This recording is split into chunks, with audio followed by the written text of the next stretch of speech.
ना होवारपुराव झोपतात ना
हमें सीसीटीवी पे फुटेज मिला है।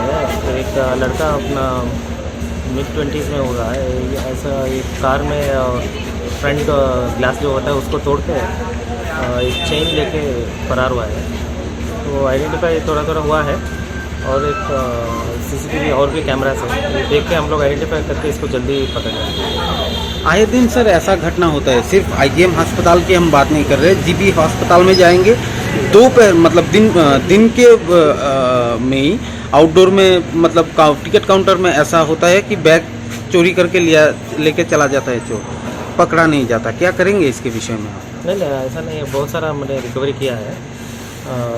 चोरी तो बढ़ रहा है, ये भी एक्सेप्ट करता हूँ मैं, लेकिन हमारा पेट्रोलिंग भी आप देख सकते हैं। मैं खुद ही 2-3 दिन से कंटिन्यूस पेट्रोलिंग कर रहा हूँ। तो हमारा पूरा कोशिश है कि ये चोरी को कम करें और पूरा ख़त्म करने के लिए पूरा कोशिश हम लोग इसके ऊपर लगा रहे हैं। तो जल्द से जल्द ये चोर लोग पकड़ा जाए।